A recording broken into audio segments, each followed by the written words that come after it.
Nanti beliau akan sedikit memperkenalkan diri juga seperti siapa ibunda kita ini, dan sekaligus memaparkan materi terkait dengan apa yang jadi topik perbincangan kita hari ini. Bunda, saya izin share screen, Bunda. Baik. Belum ada tuh? Ya, sedang proses. Oh ya. Oke. Baik. Baik, saya bisa Oke. mulai nih Pak Bambang. Silakan, Bunda. Baik, terima kasih. Assalamualaikum warahmatullahi wabarakatuh. Selamat malam, salam sejahtera bagi kita semua, terutama bagi para guru hebat di seluruh Indonesia ini mungkin ya. Iya. Di seluruh Indonesia ini ya, yang jelas Pak Bambang di NTB, Bu Umi di Bogor ya. Tentunya menjadi satu kebahagiaan bagi saya bisa hadir untuk bisa berbincang-bincang ya dengan Bapak Ibu sekalian. Tadi kemarin saya sampaikan ini kita mau bicara tentang apa, pelindungan guru mungkin ya. Jadi sesuatu yang juga penting mungkin diketahui oleh mungkin Bapak Ibu guru yang ada di sini sudah paham semua ya, tetapi saya hanya akan merefresh tentang apa yang tentang perlindungan dan pelindungan guru. Kemudian nanti saya juga akan menyampaikan beberapa kasus yang akan terkait dengan apa yang harus dilakukan di perlindungan guru. Kemudian tadi juga saya cerita sama Bu Umi ini. Kan selama ini kita kalau bicara tentang perlindungan guru tuh BIMCEK-nya 3 hari ya. Jadi bahannya banyak sekali gitu. Jadi ini saya menyarikan, jadi saya menguplik dari beberapa bahan yang biasa disampaikan di bimbingan teknis tentang pelindungan guru yang dilakukan oleh Direktorat GTK Dikmendiksus ya. Jadi walaupun di sini nanti kita akan, karena ini berlaku sama untuk semua jenjang, tidak ada perbedaan tentunya kalau terkait dengan pelindungan guru. Mungkin kita bisa mulai saja, silakan next gitu ya. Jadi ini tentunya kalau kita bicara tentang pelindungan guru, kenapa harus dilindungi? Siapa sih guru itu gitu ya? Ini kita sudah mengetahui semua terkait dengan guru. Kita punya peraturan ada di Undang-Undang Sisdiknas ya, Sistem Pendidikan Nasional, dan juga ada Undang-Undang Guru dan Dosen ya. Jadi kenapa harus dilindungi? Tentunya karena terkait dengan tugas profesional dari guru, tentunya semua terkait dengan yang akan dilakukan itu perlu dilindungi. Nanti kita bisa lihat kenapanya begitu ya. Kemudian kalau harus dilindungi, apa saja bentuk perlindungannya? Jadi kita juga nanti saya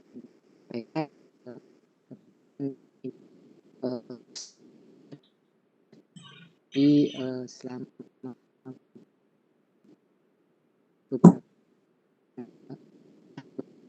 seperti terkait dengan ya, kemudian adanya otonomi daerah, honor dan sebagainya. Tapi kita nanti akan tentunya kalau kita bicarakan ini keseluruhan akan nggak cukup dua jam ya gitu ya. Jadi nanti kita bahas kalau memang nanti bisa berseri Bu Umi ya gitu ya.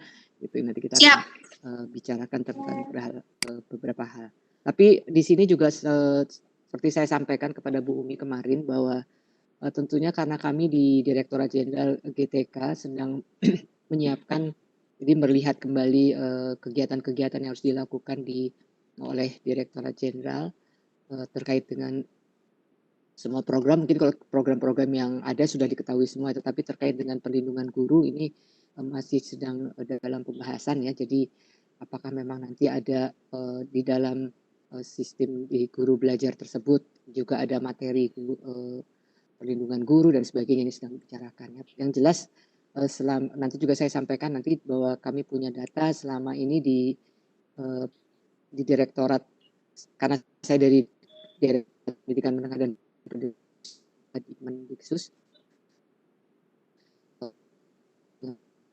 Dikmendiksus, tapi kegiatan yang sama ini dilakukan direktorat lain yang menangani mulai dari PAUD ya dan pendidikan dasar. Kita bisa lanjut ya. Jadi kalau di dunia pengertian tentang guru, status guru bahwa sebagai tenaga sudah menjadi ketetapan bersama ya dari anggota PBB. Kemudian kita punya Undang-Undang Sistem Pendidikan Nasional ya, itu terkait dengan di situ disebutnya tenaga kependidikan. Tenaga kependidikan itu termasuk guru ya. Jadi di sana kewajibannya tertera di sana, kemudian diperkuat lagi di Undang-Undang Nomor 14 2005 yaitu Undang-Undang Guru dan Dosen. Ini suara saya jelas ya? Soalnya saya lagi gatel-gatel. Jelas. Jelas kan ya? Cuma agak kecil ya Bu kalau Jelas. di sini kedenger ya. Oke, nanti saya tingkatkan ininya. Ya, udah lebih jelas lagi? Ya, sudah. Oh. Suara Bu Umi jadi keras banget di sini. Aduh, maaf. Baik, nggak apa-apa. Ini karena saya ini kan volumenya laptopnya ditinggikan jadi ini banget. Baik, berikutnya. Ini kalau namanya presentasi terkait dengan ini karena banyak terkait sama peraturan itu garing gitu ya. Jadi kita nanti kita akan lebih banyak di ininya. Kalau kita bicara tentang guru tadi ya bahwa akan terkait dengan kualifikasi, kompetensi dan sertifikasi ini juga terkait dengan perlindungan karena apa yang dipersyaratkan untuk menjadi guru ya, kemudian nanti itu semua juga akan terkait dengan tadi bahwa harus adanya perlindungan guru yang terkait dengan keseluruhan ini ya apa namanya baik terkait dengan kualifikasi, kompetensi maupun sertifikasi. Yang berikutnya ini sih kan udah pada hafal nih kayak gini nih ya. Jadi kompetensi pedagogik ini juga akan mempengaruhi dari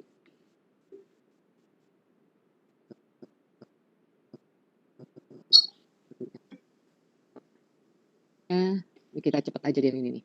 Pedagogik, kepribadian ya karena ini di sini kepribadian di sini tentunya bahwa tindakan harus sesuai dengan norma agama, hukum, sosial dan sebagainya. Ini juga akan terkait ya kalau kita bicara tentang perlindungan nanti ada perlindungan hukum. Jadi kemudian yang penting juga adalah penghormatan terhadap kode etik profesi guru. Ini ya kita bahas ya Bu ya. Iya. Nanti kode etik profesi guru ini. Yang berikutnya. Ibu ini ada dari peserta katanya suaranya kurang kencang dikit. Baik, saya tinggikan lagi ya. Sudah jelas? Sudah ya Bapak Ibu ya? Jelas mungkin ya? Ya, mudah-mudahan sudah. Kemudian profesional ya. Ini kompetensi profesional, Bapak Ibu sekalian juga tentunya sudah paham betul. Yang berikutnya, nanti kita punya banyak waktu untuk diskusi. Nah, kompetensi sosial ini di sini ya, singkat terkait dengan sikap inklusif, ya, bertindak objektif ya, tidak diskriminatif. Kalau inklusif ini kita paham semua bahwa sekarang kita sebagai salah satu negara anggota PBB ya, kita memiliki kesepakatan bersama SDGs, Sustainable Development Goals yang tentunya ini inklusif ini sangat dipentingkan. Jadi kita pegang prinsip ini di seluruh negara anggota PBB. Di sana bahwa tidak diskriminatif berdasarkan jenis kelamin, agama, ras, kondisi fisik, latar belakang keluarga, dan status sosial ekonomi. Ini yang juga di sini kadang-kadang menimbulkan masalah yang nanti akan terkait dengan perlindungan hukum, perlindungan guru ya. Kemudian ini juga sikap adaptif dengan lingkungan sosial budaya tempat bertugas. Yang berikutnya sikap komunikatif dengan komunitas guru, sekolah, dan warga masyarakat. Jadi ini kenapa saya sampaikan ini karena terkait dengan seluruh. Nah, sekarang kita bicara bentuk-bentuk pelindungan guru. Nanti ini bentuknya ada gimana yang ngilangin sininya nih gitu. Bentuk-bentuk perlindungan guru, bagi guru ini ada perlindungan hukum ya, terkait dengan profesi tentunya, kemudian keselamatan dan kesehatan kerja. Ini juga kita kalau di Direktorat GTK Dikmendiksus juga kita punya BIMTEK khusus untuk keselamatan dan kesehatan kerja ya, karena ini bagian juga bagi pelindungan guru. Kemudian terkait dengan HAKI, hak atas kekayaan intelektual. Yang berikutnya.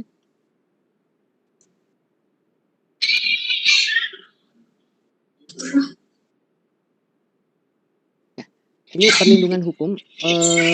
Perlindungan hukum ini terkait dengan tindak kekerasan, ancaman ya, kemudian perlakuan diskriminatif. Kita paham kenapa ya celilit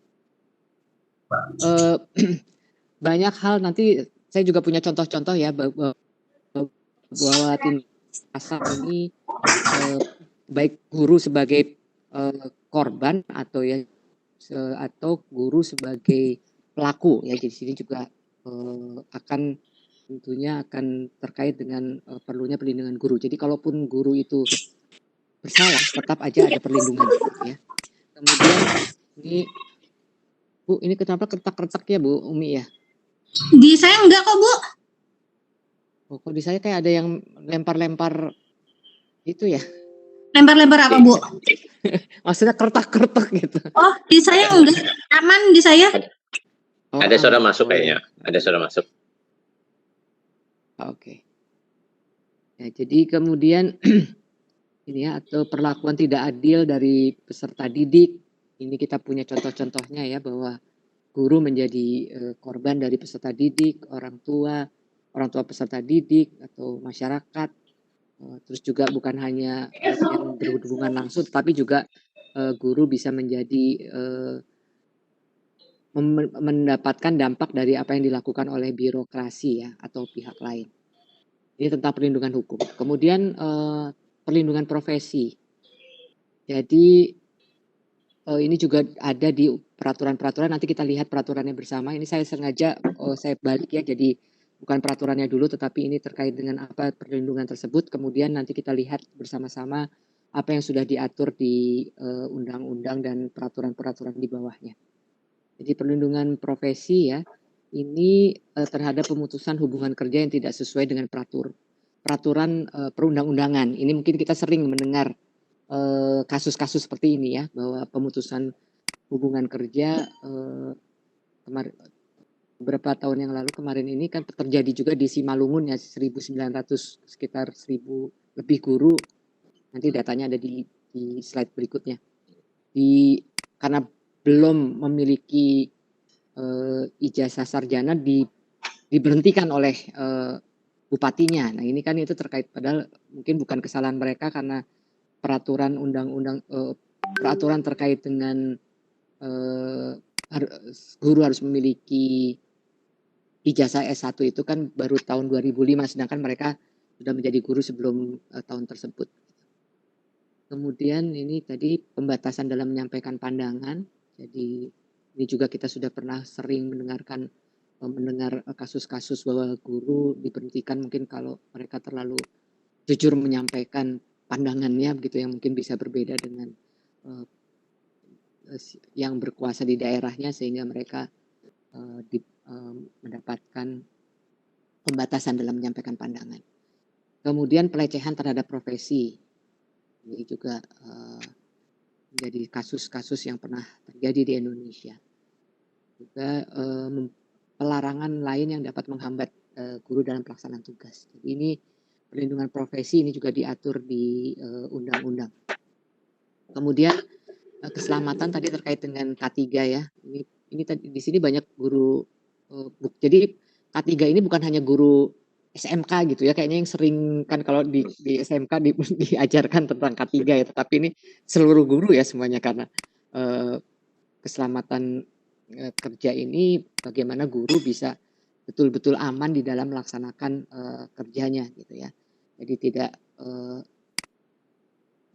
menjadi korban misalnya itu tadi kebakaran pada waktu kerja, kemudian terkait dengan bencana alam. Di sini kesehatan ya, apalagi kita sekarang kesehatan lingkungan kerja, ini kan, ini juga sekarang pandemi kenapa, di banyak tempat yang memang, belum bisa memenuhi syarat untuk, tatap muka, pembelajaran tatap muka tentunya, tetap dilakukan BDR ini juga bagian dari perlindungan bukan hanya kepada siswanya tetapi juga kepada gurunya. Yang berikutnya sebentar ini lagi.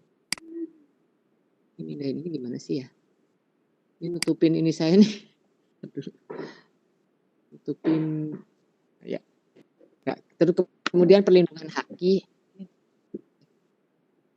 Pindah. Ini saya nutupin. Yang berikutnya yang keempat ya, ini yang penting juga ya. Jadi pengakuan atas kekayaan intelektual sebagai karya atau prestasi dicapai oleh guru ya. Kita tentunya sudah memahami bahwa terkait dengan tugas guru, terkait dengan kenaikan jabatan, ya kenaikan jenjang itu diperlukan karya-karya untuk karya tulis dan sebagainya dan tentunya ini juga akan terkait dengan haki. Nanti kami juga punya di direktorat kami punya bintek khusus untuk haki ini. Yang berikutnya Pak Bambang.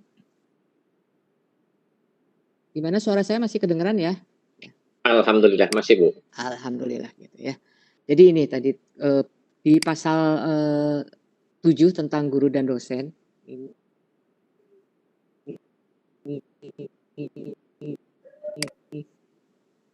apa yang harus bagi guru ini prinsip-prinsipnya. Jadi yang memiliki bakat, kemudian memiliki kompetensi, memiliki tanggung jawab. Yang berikut lanjutnya Pak.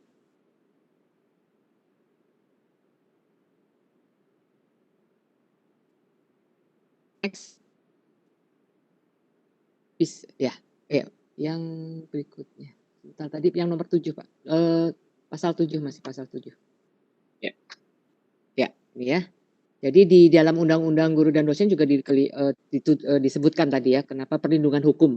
Ini memiliki jaminan perlindungan hukum dalam melaksanakan tugas, keprofesionalan. Tadi apa yang sudah saya sampaikan ini didukung bahwa itu memang secara eksplisit ada diatur ya, diamanatkan di Undang-Undang nomor 14 tahun 2005 tentang guru dan dosen.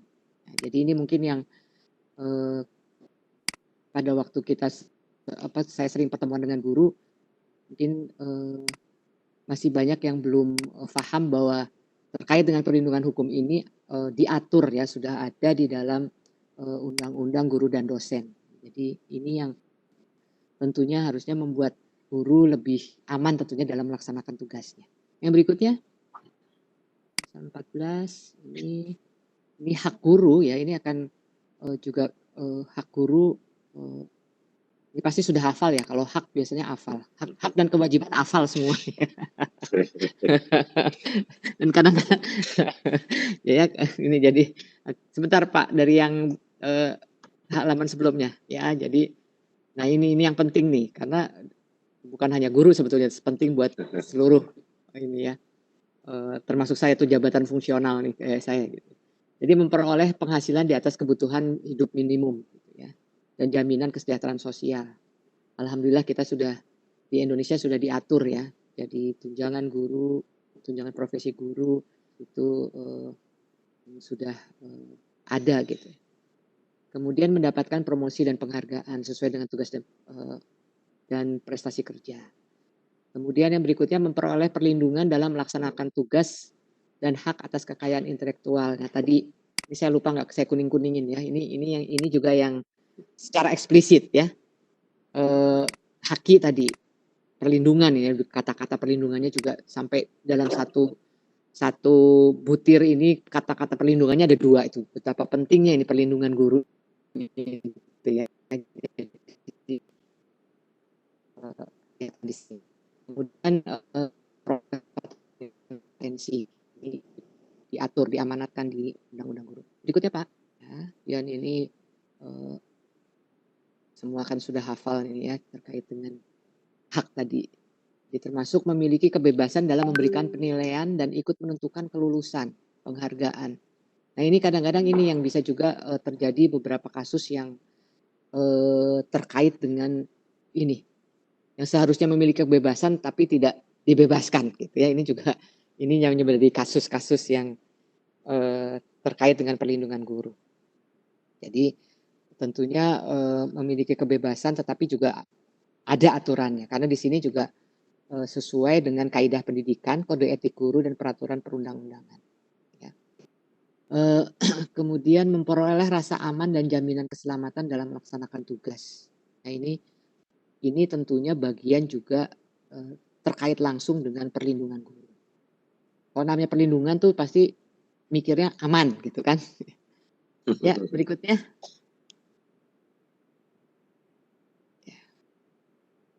Ini, kemudian memiliki kebebasan untuk berserikat dalam organisasi profesi.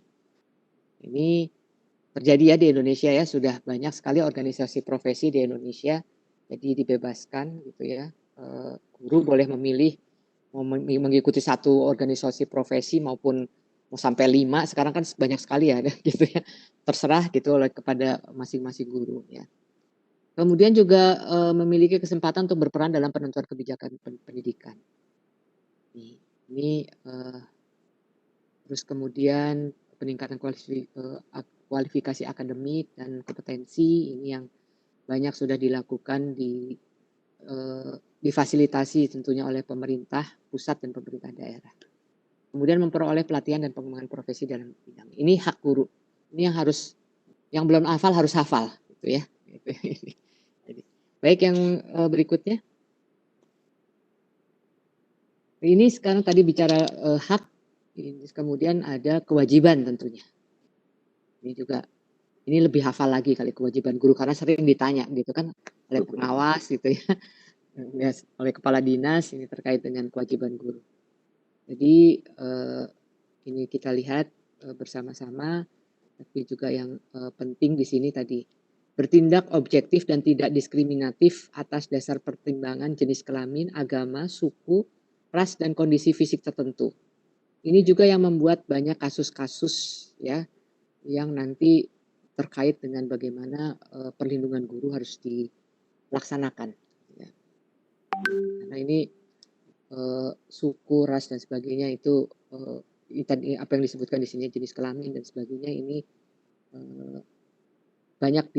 banyak kasus-kasus yang pernah terjadi di Indonesia terkait dengan hal tersebut.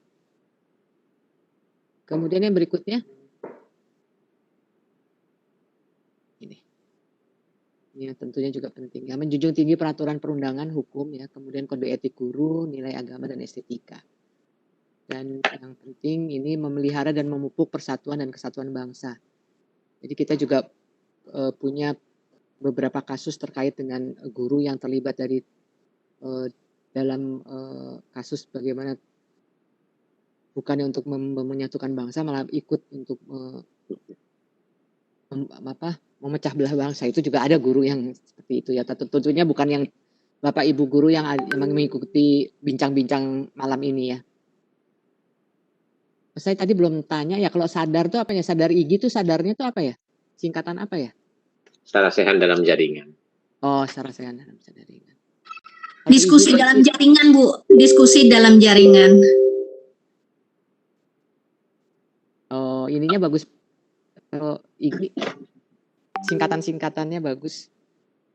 Alhamdulillah. Kemudian tadi kan yang saya sampaikan tadi undang-undang ya. Undang-undang punya tentunya di bawahnya yang lebih teknis adalah PP. Di sini atau peraturan pemerintah. Jadi peraturan pemerintah tentang guru karena undang-undangnya guru dan dosen, kemudian ada PP-nya hanya terkait guru, ada PP tersendiri untuk dosen. Jadi ini di sini tadi kembali yang biasanya terkait juga dengan kasus-kasus ya.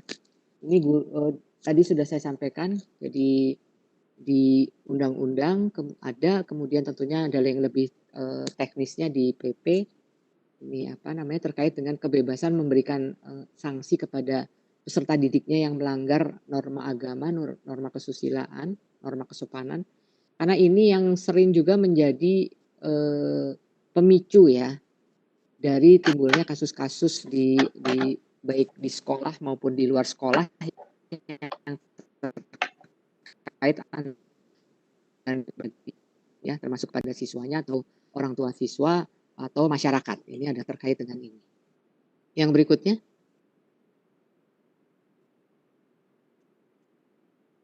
Ya, ini terkait bahwa bagaimana sanksi, kemudian kembali di pasal kita lihat ini di pasal 40 kembali berhak mendapat perlindungan dalam melaksanakan tugas dalam bentuk rasa aman dan jaminan keselamatan dari pemerintah daerah, satuan pendidikan, organisasi profesi guru, dan atau masyarakat sesuai dengan kewenangannya. Jadi yang melindungi guru itu bukan hanya pemerintah atau baik pemerintah pusat maupun pemerintah daerah, tetapi semua ini yang ini secara eksplisit ya. Di situ disebutkan pemerintah daerah, satuan pendidikan, organisasi profesi guru, termasuk seperti IGI ini, tentunya ada bagian yang di IGI mungkin yang terkait dengan perlindungan hukum ya, dan juga masyarakat. Kita tahun 2019 kita pernah mengundang semua, nggak semua lah, sebagian besar organisasi profesi kita membicarakan tentang perlindungan hukum. Yang berikutnya. Ini. Jadi rasa aman ya ini tadi dan jaminan keselamatan melalui dan kesehatan kerja saya sampaikan atau jadi guru berhak mendapatkan perlindungan hukum dari tindak kekerasan, ancaman, perlakuan diskriminatif, intimidasi atau perlakuan tidak adil dari pihak peserta didik, orang tua peserta didik, masyarakat, birokrasi atau pihak lain. Ya, ini jadi tadi memperkuat ya ini karena ini yang lebih teknis tadi di undang-undangnya, ini di PP. Yang berikutnya next. Di sini di pasal 42 karena ini kita di sini bicara IGI walaupun ada anggota bukan anggota IGI tetapi menjadi anggota di organisasi profesi lainnya, ini juga penting ya bahwa organisasi profesi guru itu juga mempunyai kewenangan selain tadi menetapkan dan menegakkan kode etik guru, juga memberikan bantuan hukum kepada guru, dan yang berikutnya memberikan perlindungan profesi guru ya. Lain tadi yang juga penting lainnya melakukan pembinaan dan pengembangan profesi guru, kemudian memajukan pendidikan nasional. Ya, ini jadi tadi bahwa organisasi profesi guru juga penting. Oh ini double ya, lupa di bawah. Nah ini tadi kembali bahwa perlindungan, semua terkait dengan perlindungan guru ini ada di undang-undang dan di peraturan pemerintah dan juga di bawahnya tentunya ada peraturan Menteri Pendidikan atau kalau untuk yang ada di madrasah juga ada peraturan Menteri Agama. Ya. Ini kita bisa lihat kembali tadi bahwa apa yang kalau kita sarikan semua ini perlindungan ini ada 4 itu semua diatur di undang-undang. Ada semua. Berikutnya, silakan Pak. Berikutnya Pak. Ini sekarang ini saya ingin menyampaikan bahwa tadi kalau kita bicara perlindungan kan ada adanya tentunya permasalahan ya, permasalahan yang apa namanya yang tidak sesuai dengan apa yang tadi diatur tadi. Jadi ini kalau kita bicara tentang kekerasan, ya, kekerasan di sekolah itu ini berdasarkan tentunya studi yang dilakukan oleh ICRW dan UNICEF dan ini tahun 2015 ini seperti ini. Jadi 84% siswa pernah mengalami kekerasan di sekolah. Kemudian ini yang tentunya perlu kita pahami betul ya apa yang harus kita lakukan ini termasuk juga oleh organisasi. Di sini bahwa guru atau petugas sekolah merupakan pelaku kekerasan. Jadi kekerasan itu juga jadi dilakukan oleh guru dan juga dilakukan oleh siswa. Ya, ini data-data ini tentunya yang miris ya kalau kita melihat bahwa banyak terjadi kekerasan di sekolah. Jadi kita punya di Kementerian di KPPA itu mereka punya program sekolah ramah anak, ini juga menyangkut terkait dengan pengurangan dari kekerasan yang terjadi di sekolah. Di sini kita lihat bahwa kalau tadi 45% siswa laki-laki menyebutkan bahwa guru atau petugas sekolah merupakan pelaku kekerasan, 22% siswa perempuan menyatakan bahwa guru dan petugas sekolah merupakan pelaku kekerasan. Ya, jadi mungkin di sini terlihat bahwa guru dan petugas sekolah itu lebih banyak melakukan kekerasan kepada anak laki-laki, kepada siswa laki-laki ya kalau kita lihat di sini. Kemudian 50% anak melaporkan mengalami perundungan.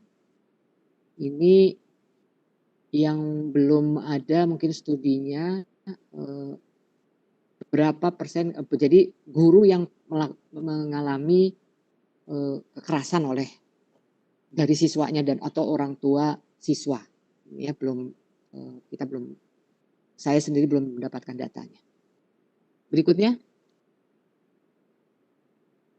ini tadi contoh-contoh bahwa guru itu perlu dilindungi itu ya, karena yang seharusnya yang melindungi itu banyak pihak, tadi bukan hanya pemerintah. Ini di sini menjadi korban dari siswanya sendiri. Jadi ini di SMK Ipitus di Manado, itu ada seorang guru agama yang ditikam berkali-kali oleh siswanya. Jadi siswanya ini terlambat hadir di sekolah. Ini waktu itu kita tangani ya, ini masalah ini ya. Jadi saya minta ada satu tim yang ke sana waktu itu, ke Manado. Jadi siswa ini terlambat datang dan kelihatan habis merokok. Jadi kemudian ditegur oleh gurunya, guru agama. Terus siswanya marah. Terus dia pergi, dia balik lagi, sudah bawa pisau. Jadi dia menikam gurunya berkali-kali. Jadi sampai meninggal. Jadi ini siswa, pelakunya siswa. Ya, jadi ini sekolahnya akhirnya sekolah ini ternyata sebagian besar. Jadi sekolah ini memang ternyata dibuka di sekolah tersebut itu adalah memang menampung anak-anak yang dikeluarkan dari sekolah lain. Itu jadi terbayangkan berarti sini semua anak-anak yang bermasalah gitu di sekolah tersebut. Ya, jadi akhirnya setelah kejadian ini izin operasional sekolah tersebut dicabut. Ya, ini salah satu contoh bahwa guru mengalami menjadi korban dari siswanya. Yang berikutnya, ini contoh dan ini salah satu contoh saja ya. Jadi banyak terjadi di Indonesia. Jadi ini oknum guru agama cabuli 4 siswa di saat jam pelajaran. Ya, jadi ini juga terkait dengan perlindungan hukum karena walaupun berbuat salah pun tetap harus ada apa yang harus dilakukan terkait dengan bahwa mereka mendapatkan hukuman yang memang adil gitu ya, itu terkait itu. Nah ini kalau tadi gurunya yang menjadi korban, kalau barusan tadi yang berikutnya adalah ini sama-sama guru agama ya gitu ya. Yang satu menjadi pelaku pencabulan kepada siswanya. Kemudian ini tadi terkait dengan birokrasi, walaupun ini sudah dibatalkan, tetapi ini kan nyaris nih guru diberhentikan ini sudah sempat diberhentikan karena jadi waktu itu dibahas oleh Bapak Menteri, jadi tim dari kementerian juga dikirimkan ke sana ke Simalungun untuk membahas terkait dengan pembatalan atau tentang pemberhentian dari 1695. Ini enggak sedikit ya, 1695. Kebayang aja begitu ini diberhentikan, kekurangan gurunya bertambah kan. Karena sekarang di Indonesia ini kekurangan guru termasuk semua jenjang. Nah ini tetapi akhirnya dibatalkan. Jadi itu contoh-contoh dari kasus-kasus yang nanti juga akan terkait dengan perlindungan hukum, ya, karena itu akan terkait dengan hukum. Kemudian ini saya ingin menyampaikan ya bahwa kami di pusat juga tentunya melakukan berbagai kegiatan untuk meyakinkan bahwa guru paham terkait dengan perlindungan perlindungan bagi guru ya. Jadi ini kenapa dari 2017 kan datanya sebetulnya mungkin sebetulnya tahun-tahun sebelumnya juga sudah dilakukan, tetapi karena 2017 ini saya masuk ke GTK Dikmendiksus ini 2017. Jadi kalau kita lihat bahwa memang kelihatan jumlah pesertanya tidak banyak ya, 100, tetapi kita minta untuk semua peserta yang kami undang untuk mengikuti BIMTEK Perlindungan Keprofesian Guru ini, mereka melakukan diseminasi di daerahnya masing-masing. Ini Pak Bambang udah pernah ikut belum nih? Belum. Belum pernah ya. Belum. Ya. Tapi pernah tahu kok. Pernah tahu ya. Pernah tahu. Ya. Jadi ini yang sudah kita pernah lakukan. Jadi dan saya rasa juga sebetulnya mungkin Dinas Pendidikan juga melakukan hal yang sama ya, juga melakukan semacam bimbingan teknis atau sosialisasi tentang perlindungan keprofesian guru ini. Jadi kalau kita lihat memang kecil ya, tetapi nah ini yang sedang kita pikirkan bagaimana pemahaman tentang perlindungan keprofesian ini bisa disampaikan. Kalau dulu kan memang semua ini tatap muka ya, selalu kita undang, tapi sekarang kita sudah terbiasa dengan online dan sebagainya. Ini kita sedang siapkan semua. Yang berikutnya ini HAM. Nah ini mungkin nanti kita bicarakan sendiri. Jadi kita biasanya mengundang karena ini namanya perlindungan ini akan terkait dengan HAM. Ya, jadi aturan-aturan. Nah ini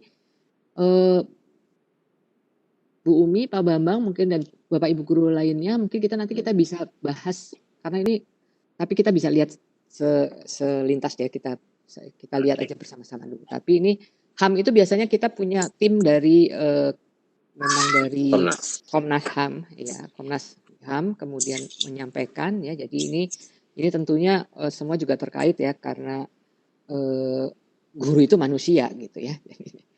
Jadi ini kita lihat bahwa tentunya wajib dihormati, dijunjung tinggi dan dilindungi. Nah ini guru juga wajib ini ya, dihormati, dijunjung tinggi dan dilindungi. Ya, jadi ini kan terkait dengan HAM. Ya.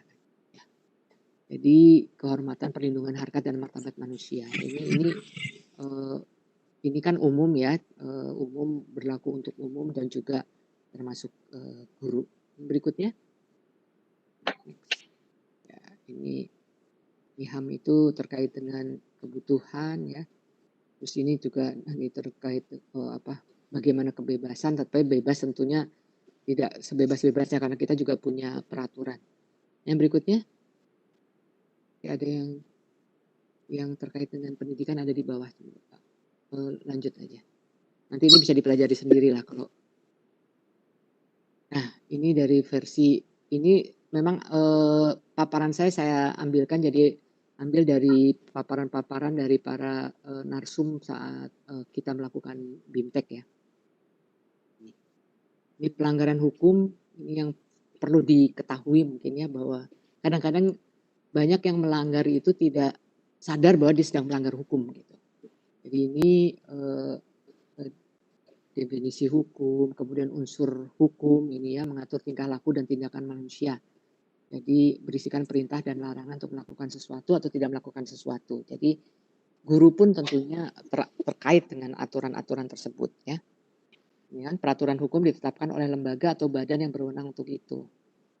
Kemudian yang perlu juga diketahui tentunya penegakan aturan hukum itu bersifat memaksa. Ya. Jadi hukum memiliki sanksi dan setiap pelanggaran atau perbuatan melawan hukum akan dikenakan sanksi yang tegas. Ini terkait dengan keseluruhan. Yang berikutnya, nah ini tadi ini pelanggaran HAM dan hukum sekolah ya, di sekolah nih. Ini tadi bentuk-bentuknya banyak. Jadi kalau tadi saya hanya menyampaikan terkait dengan kekerasan fisik ya, sampai menimbulkan kematian ya. Kemudian sebetulnya juga yang sering tidak terlihat itu adalah kekerasan psikis ya, verbal ya. Kemudian sekarang karena sudah ini dunia modern ya. Ini kekerasan melalui cyber ini juga terjadi. Nah, jadi ini kita lihat bahwa guru ya, tenaga kependidikan, siswa dan orang tua itu semua bisa melakukan pelanggaran HAM ya. Jadi ini pelanggaran tersebut adalah pelanggaran perubahan dari kebijakan atau struktur budaya dan eksternal. Ini bentuk-bentuknya ya, gitu ya. Ya, jadi bullying ini masih banyak terjadi juga. Saya tadi tidak masukkan ada contoh kasus di mana siswa yang menjadi korban bullying ya. Kemudian ini tawuran nih. Kalau di Jakarta yang tawuran biasanya SMK. Kalau di daerah nggak ada ya Pak ya. Kayaknya yang sering tawuran cuma di Jakarta deh. Di tawuran ini di daerah tidak terekspos. Ya tidak ada. Kalau di Jakarta dan sekolahnya itu lagi gitu ya. Jadi biasanya di kota-kota. Yang berikutnya, ya. Jadi ini juga yang perlu diketahui ya bahwa pelanggaran etika tadi, etika berarti pelanggaran kode etik ya, atau pelanggaran penyelewengan terhadap sistem norma, nilai dan aturan profesional. Yang tertulis di sini itu di merah. Ini memang sengaja dibuat merah ini ya. Nilai dan aturan profesional tertulis yang secara tegas menyatakan apa yang benar dan baik. Apa yang tidak benar, tidak baik bagi suatu profesi dalam masyarakat. Sanksinya apa? Sanksinya bisa sanksi sosial dan sanksi hukum. Jadi tidak semua pelanggaran itu ada sanksi hukum ya, ada sanksi sosial juga. Ya, berikutnya. Nih. Jadi penanganan kasus di sekolah untuk guru, siswa dan orang tua siswa adalah penyelesaian pertama penyelesaian melalui sanksi kode etik ya. Ini mungkin yang sekarang kita belum ketat betul begitu ya, karena kode etik ini masih ada di masing-masing organisasi profesi gitu ya, belum punya yang menjadi satu. Kemudian ini juga penanganan kasus yang non litigasi. Nah ini kami di pusat, pemerintah pusat di Kemendikbud hanya membantu untuk non litigasi. Jadi bantuan hukum non litigasi ya.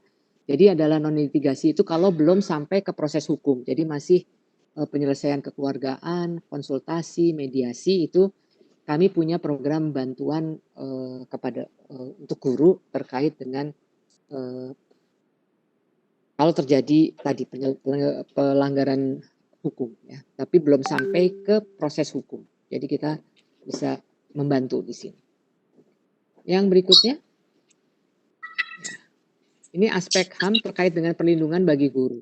Ya, jadi ini yang guru tentunya paham betul tadi terkait dengan prinsip-prinsip HAM, bahwa penekanan ya prinsip HAM, bahwa martabat manusia, kemudian non diskriminasi, kemudian jaminan perlindungan oleh negara ya, dan akuntabilitas dan transparansi.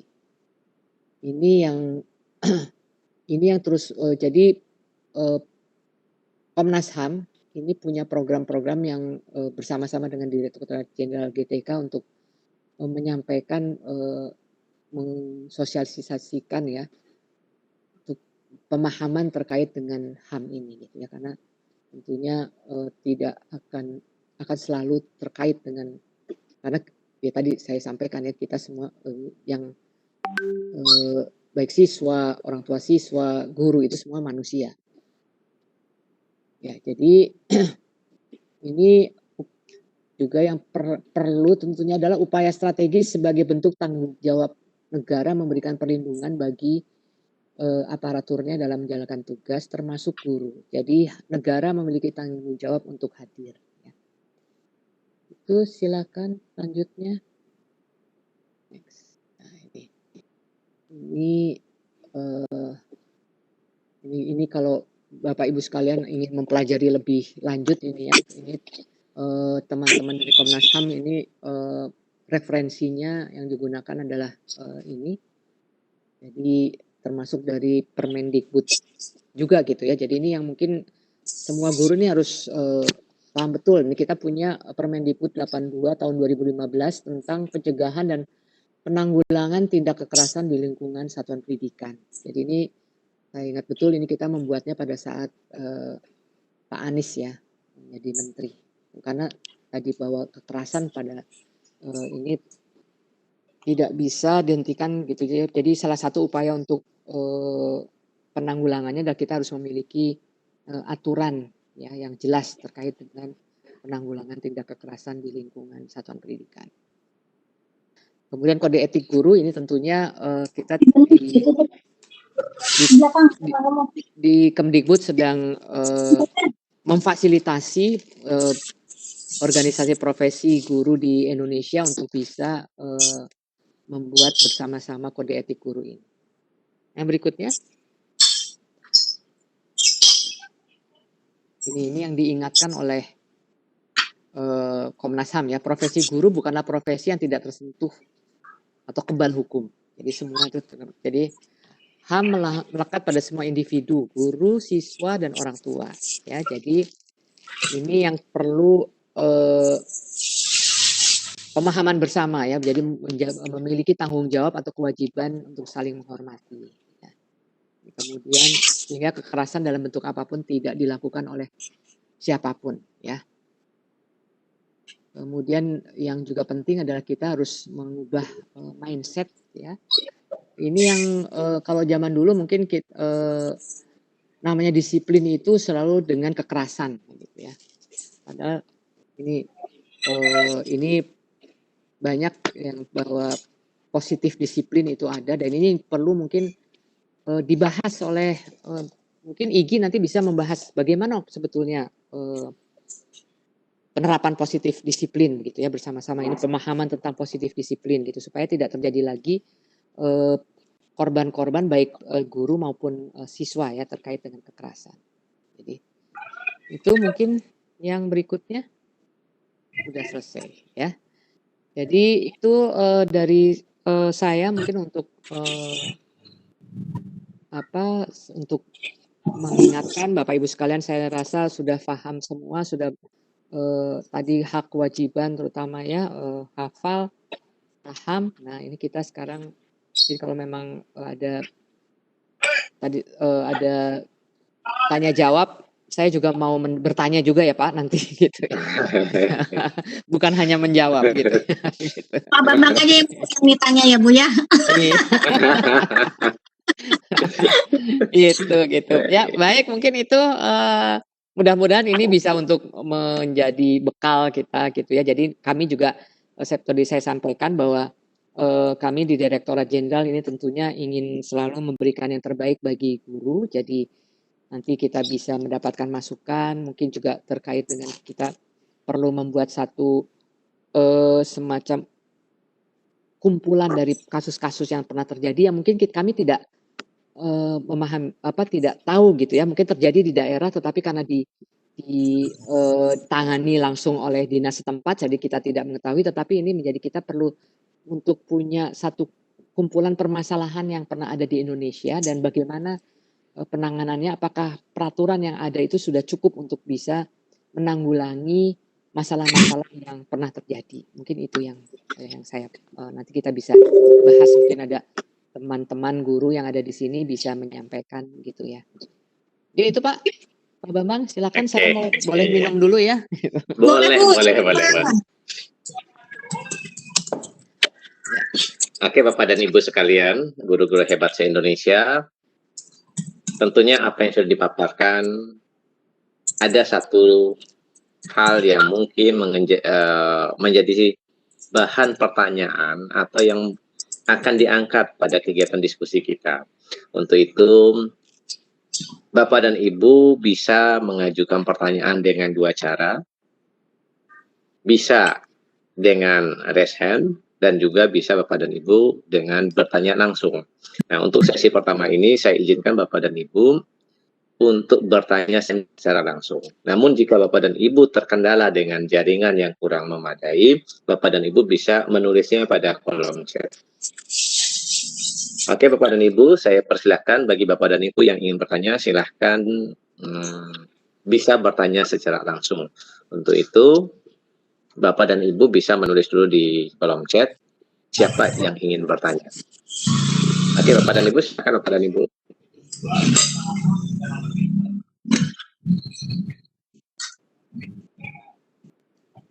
Baik, silakan Bapak Ibu yang mau bertanya. Mungkin Pak Bambang, teman-teman masih mempersiapkan pertanyaan. Mungkin di kolom chat ada yang bertanya, kita bacakan dulu. Oh, ini ada untuk sebentar. Pak Bagus bertanya nih. Baik, Pak Bagus, silakan. Pak, oh bentar, mic-nya. Oke. Silakan Pak Bagus. Halo Pak Bagus. Halo. Iya, silakan Pak Bagus. Terima kasih. Assalamualaikum warahmatullahi wabarakatuh, Bu Renani. Waalaikumsalam. Waalaikumsalam. Ini Pak Bagus yang di mana nih? Yang di Maros, Bu. Oh, oke. Apa kabar? Alhamdulillah baik, Bu. Dari tadi udah ngangkat tangan Bu, pengen di absen. Nah, itu. Angkat dua tangan ya dia ya. Ini sebenarnya obat kangen, Bu. Oke. Alhamdulillah Iya. bisa ketemu Bu Renani setelah sekian tahun ya, Bu. Alhamdulillah. Baru ketemu. Iya. Terima kasih Bu Renani telah hadir di acara IGI. Sama-sama. Saya sebenarnya bahagia. Iya, tidak mau banyak tanya sebenarnya, Bu. Oh iya. Bagus lah saya yang mau tanya soalnya. Saya yang mau nanya. tapi gini, Bu, ada yang menurut saya juga penting untuk bahan diskusi. Jadi kadang teman-teman guru, Bu, di daerah itu misalkan mengalami katakanlah kriminalisasi atau diskriminasi dari dinas misalkan. Pengalaman juga ada yang hanya gara-gara anggota IGI akhirnya dipersulit dari dinas. Nah, yang pengalaman nih Pak Bagus. Pengalaman pribadi ya. Curhat Bu judulnya. Padahal udah sering ya biasanya curhat nih, biasanya WA. Dan apa namanya, teman-teman guru yang mengalami hal semacam itu atau lainnya, dia hanya bisa mengadu sama Allah saja, Bu, sama Tuhan. Karena tidak ada layanan aduan yang menerima keluhan masalah dari apa yang dirasakan teman-teman guru. Pertanyaannya gini, Bu, layanan aduan itu gimana prosesnya? Kalau misalkan harus dari organisasi profesi, atau misalkan kalau memang ada layanan aduan yang disediakan oleh Kemdikbud, bagaimana kita bisa mengaksesnya, Bu? Ya. Itu yang pertama. Yang kedua, bagaimana mekanisme kami, teman-teman guru di daerah, yang bisa untuk mendapatkan akses perlindungan dari Kemdikbud tadi yang non-litigasi atau mungkin di pendampingan hukumnya, Bu. Mungkin itu Bu Renani. Tapi pertanyaannya tidak penting-penting amat, Bu. Yang penting bisa ketemu Bu Renani. Saya kok nggak bisa lihat Pak Bagus, gimana caranya? Pak Bagus jadi atendi Bu, tidak bisa nyalakan kamera. Oh gitu Ya, ya. Bu. Nanti kita ini aja kirim WA-nya fotonya Pak. Kalau enggak Pak Bagusnya saya naikkan saja supaya Ibu bisa tepuk tangan sama Pak Bagus. Silakan Pak Bagus nyalakan mic-nya, nyalakan kameranya. Assalamualaikum, Bu. Bundanya kangen katanya. Oh tuh. Nah, Masih jadi seger ya. seger, Bu. Tapi sudah saya ini, Bu, diposting di Facebook. Oh gitu, sip lah. Oke, makasih, Bu. Oke, Itu dari makasih. Ya, baik, kalau pengaduan di Kemdikbud kan memang untuk apapun yang akan disampaikan kepada Kemdikbud itu bisa melalui ULT ya, unit layanan terpadu. Nanti saya bisa sampaikan ininya. Nanti saya sampaikan ke Bu Umi aja ya. Siap, Bu. Linknya sehingga nanti bisa disampaikan ke semua. Jadi itu di situ bisa apapun yang ingin ditanyakan terkait dengan pendidikan dan kebudayaan ada di situ. Kemudian tentunya akan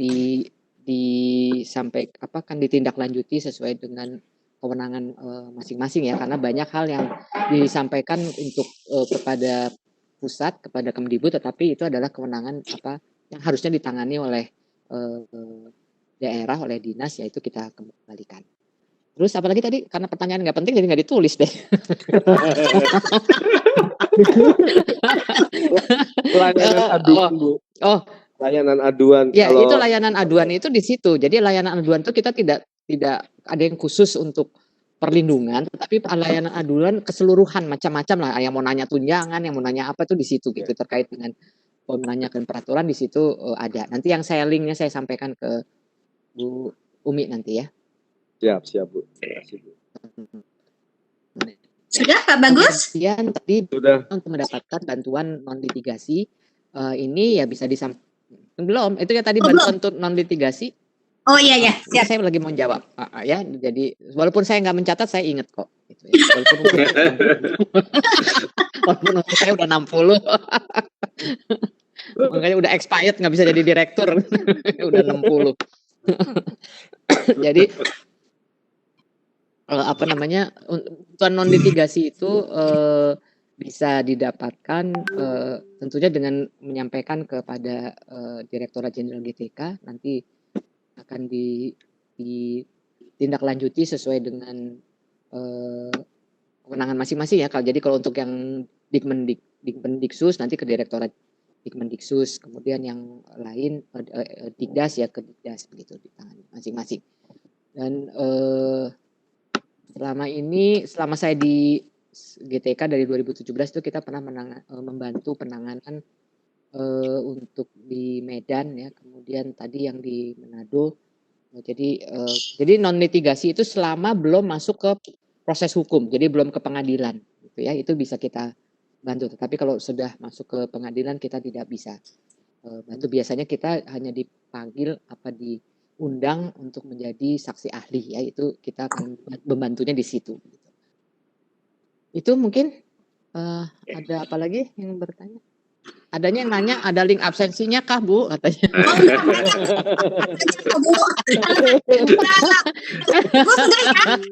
Pak Bagus sudah ya, gantian sekarang ada Ucok Agus. Silakan Pak Ucok Agus. Assalamualaikum. Waalaikumsalam. Warahmatullahi wabarakatuh. Terima kasih ini atas waktunya Bu. Salam kenal nih Bu, saya dari Jawa Tengah, Banyumas. Oh, tapi kok namanya Ucok sih? Ucok. Iya. Kayaknya terdampar nih Bu. Oh, terdampar. Dari Terdampar Sumatera ke Jawa. Tetap enak kan? Ya rezekinya di sini Bu. Alhamdulillah. Ya, saya orang Jawa yang lahir di Makassar kok Pak jadi. Oh gitu. Gini Bu, ini kebetulan masalah perlindungan guru. Baik. Kebetulan saya kan juga guru agama Bu. Nah, saya melihat teman-teman saya ada yang bermasalah. Tapi kepemimpinan kita ada dua Bu. Satu pembinaannya dari Depak, administrasinya dari dinas. Nah, kesannya nih saling bahasanya tuh. Ya udah itu urusan Depak, ya itu urusan dinas. Jadi permasalahannya itu saling melempar masalahnya. Ketika itu diselesaikan permasalahan itu ya dengan masyarakatnya dan sekolahnya. Tapi pihak terkait dinas dengan apa belum terlibat sepenuhnya gitu.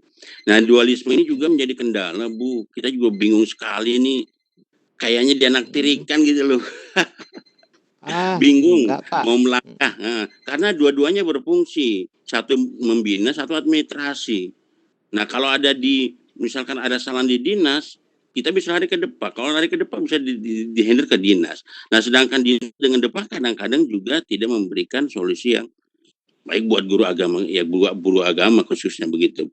Ini pernah ada kejadian seperti itu. Teman saya, ya ada suatu kasus, nah permasalahannya akhirnya saling melempar. Monggo Bu, ini bagaimana solusi seperti ini? Terima kasih. Assalamualaikum warahmatullahi wabarakatuh. Waalaikumsalam warahmatullahi wabarakatuh. Jangan kabur dulu ya Pak. Dengarkan dulu ya. Saya soalnya mau bertanya nih. Jadi kalau menurut Bapak solusinya harusnya seperti apa?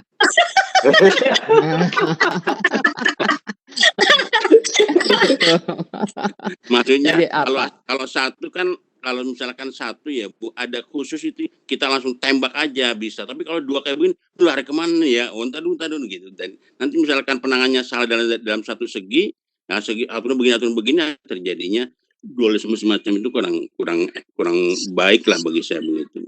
Ya. Jadi maksud Bapak ini sebetulnya gini ya, usul bahwa ditangani oleh satu Iya. bapak aja gitu ya, Iya, begitu. satu orang tua saja. Satu gitu. bapak aja. Satu orang tua aja gitu ya. Iya, betul. Gitu. Jadi jangan punya. Ya sebetulnya ini kalau boleh cerita ya, karena saya dulu banyak menangani program-program besar yang kita bersama-sama ya dengan Kementerian Agama dan sebagainya itu ini apa namanya?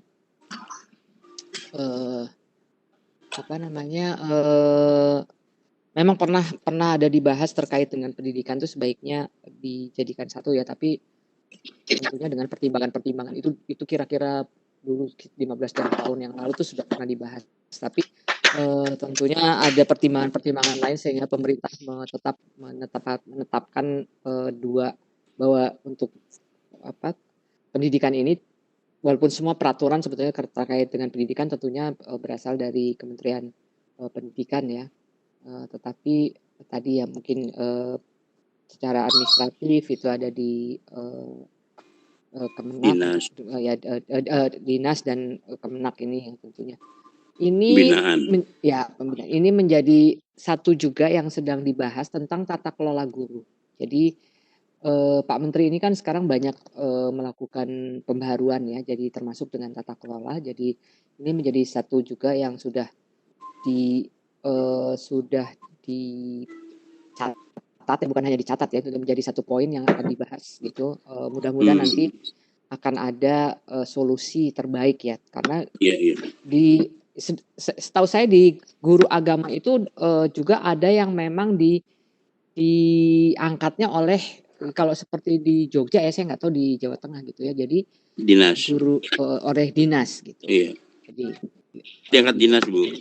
Ya, gitu. Jadi ini yang tentunya ini sudah menjadi catatan untuk diatur, dibahas ya, dan diatur. Mungkin nanti kita tunggu saja peraturan pengaturannya seperti apa nanti. Tapi mudah-mudahan tentunya akan kalau kita melihat kembali mereview itu pasti ke arah yang nantinya akan lebih baik begitu. Ya, jadi kita sama-sama berdoa aja Pak, namanya guru agama. Oh gitu Bu. Enggak, tapi maksudnya sudah banyak hal yang dilakukan. Jadi agama itu tidak artinya kita boleh kami juga di Direktorat GTK di Mendiksus itu mengikutkan guru-guru agama untuk lomba di kami. Jadi ada tuh Pak Ferry dari Riau, itu dia menang segala macam, itu dia guru agama gitu ya. Jadi gitu. Jadi kita tidak jadi kalau guru agama ikutnya lomba yang di Kementerian Agama saja tidak. Jadi kita juga kita membuka akses untuk semua guru sebetulnya. Itu Pak. Bapak ini guru SMA, guru SMP? SMP Bu, SMP Negeri 3 Banyumas. Oh, Banyumas. Iya tuh Bu, kalau ada event juga kita kadang-kadang aduh gimana gitu. Sudah ya, nanti saya sampaikan ke kemarin ini saya di Dinas cuma 3 bulan, 4 bulan saya di GTK Dinas gitu. Ya. Baik. Ya, gitu ya Pak Ucok ya. Sehat selalu Pak ya. Pak Agus manggilnya Pak Agus. Terima kasih Pak Agus ya. Boleh. Pak apakah kita mau yang di chat atau ini ada Pak Yudi dari Bandung ya, akan bertanya. Saya nyalakan mic-nya aja ya. Pak Yudianto. Bu Petri nanti habis ini. Silakan Pak Yudianto. Baik, bismillahirrahmanirrahim. Assalamualaikum warahmatullahi wabarakatuh. Waalaikumsalam. Salam kenal Ibu Bapak, saya dari SMA Negeri 3 Bandung. Pak, suaranya bisa lebih keras Pak. SMA. Baik. SMA 3 Bandung. Bu, Bandung. Iya. Peyem. Oh, nih. Peyem Bandung. Oh, iya. Keponakan saya semua sekolahnya di SMA 3 Bandung. Sudah alumni. Kalau saya SMA 2. Silakan Pak Yudi, agak keras suaranya. Baik Bu, perlindungan hukum bagi guru ini apakah melingkupi guru-guru yang ada di swasta atau guru-guru honorer atau hanya untuk ASN saja Bu? Karena yang saya amati guru-guru honorer, tampaknya akan ada sedikit perbedaan perlakuan hukum biasanya ketika guru-guru dalam satu satuan pendidikan itu ada yang mutasi, misalnya PNS pindah ke satu satuan pendidikan, lalu guru honorernya yang sudah lama mengabdi karena kekurangan jam sehingga terdepak oleh guru ASN tersebut yang mutasi. Nah, kalau kasus seperti ini, kira-kira bagaimana mekanisme pengajuan pembelaan terhadap guru tersebut, Ibu? Terima kasih, Ibu. Assalamualaikum. Waalaikumsalam. Pak siapa tadi? Pak Yudianto, Bu, dari SMA Negeri 3 Bandung. Oh, iya. Jadi begini Pak, kalau aturan ini ya, jadi perlindungan guru, aturan terkait guru itu berlaku untuk semua guru. Jadi semua mereka yang memang ditetapkan sebagai guru, ya, apapun statusnya, apakah itu dia guru ASN atau bukan, selama mereka mempunyai ketetapan hukum sebagai guru itu mempunyai hak untuk perlindungan guru tentunya. Nah, ini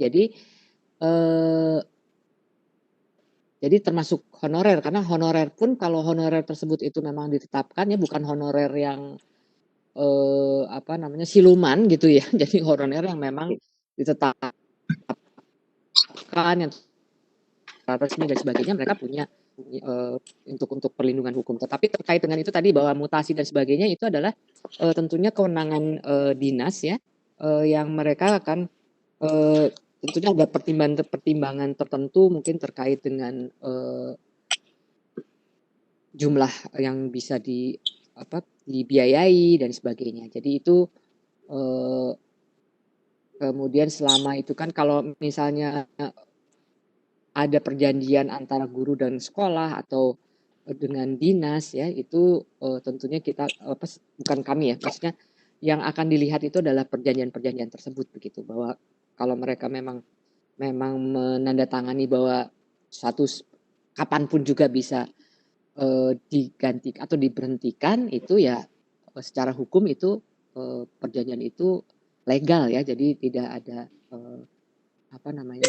tidak ada pelanggaran hukum di situ. Jadi itu memang perlu harus dilihat kasus satu persatu, dan ini yang penting ini adalah kenapa pentingnya peran dari organisasi profesi di sini ya, karena organisasi profesi kan tidak melihat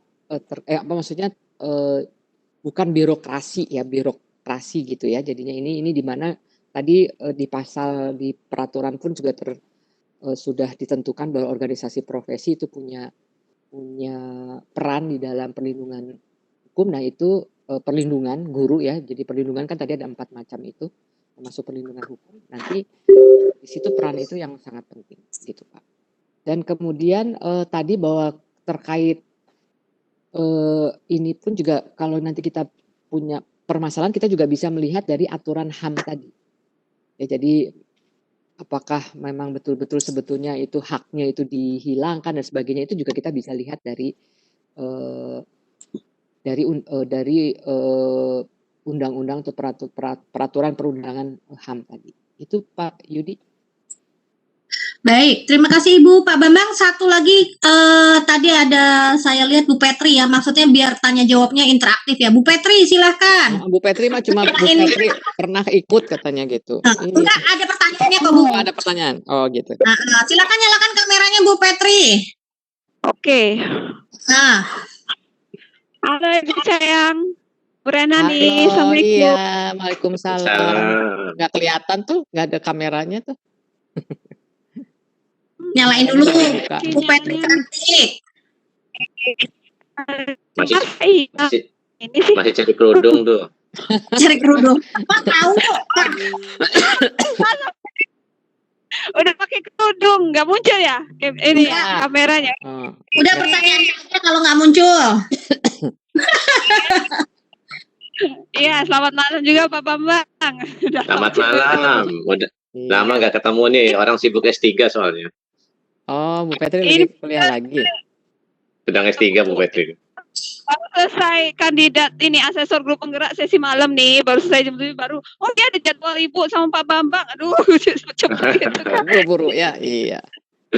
Saya nggak bisa dilihat ini ya Oh saya sih, kameranya. Ini saya mau motret Ibu soalnya, Bu.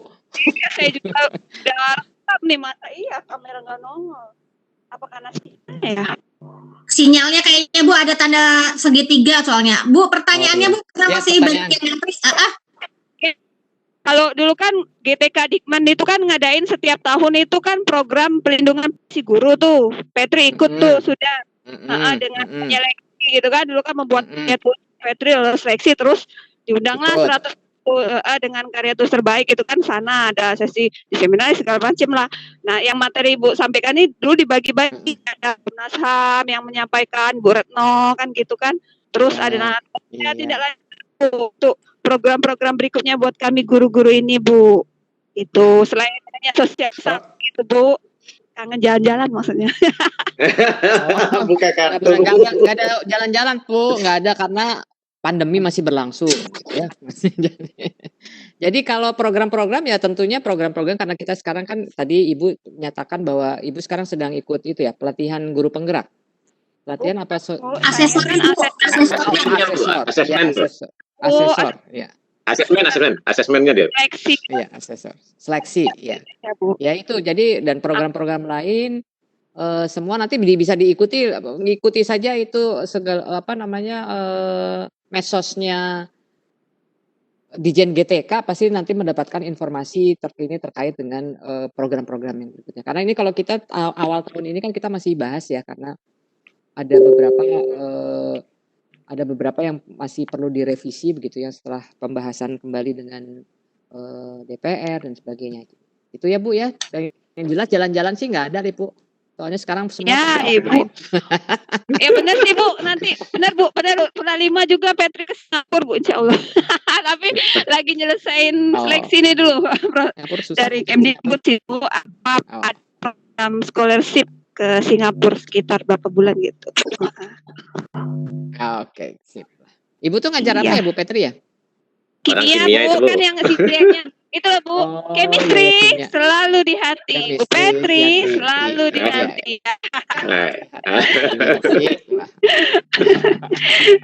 Iya, makasih Bu Baik, Petri. sudah Bu. Terima kasih ya. Saya matikan lagi mic-nya. Pak Bambang, silakan. Pertanyaan di chat mungkin? Enggak ada yang di chat. Oh, tadi ada dari Pak Subair. Saya nyalakan mic-nya saja. Silakan Bapak bertanya langsung saja. Halo Bapak. Halo Bapak. Bapak apa Ibu ya? Halo Bapak. Halo. Kalau tidak saya ke Bu Neng. Iya Bu, karena ini Webex event, jadi yang bisa menyalakan hanya bisa dari hostnya ya. Sebentar Ibu, saya nyalakan mic-nya sebentar. Bu Neneng, oke. Ada Bu Ani juga loh. Iya Bu Ani, habis ini. Silakan Bu Neneng. Halo, Bu. Halo.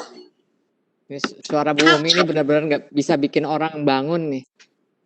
Nggak bisa bikin orang tidur kali Bu. Iya, maksudnya bikin orang bangun gitu, yang tadinya ngantuk jadi bangun. Wah, Bu Neneng nggak ada suaranya. Saya Bu siapa tadi? Pak Babang, Bu Ani. Bu Ani.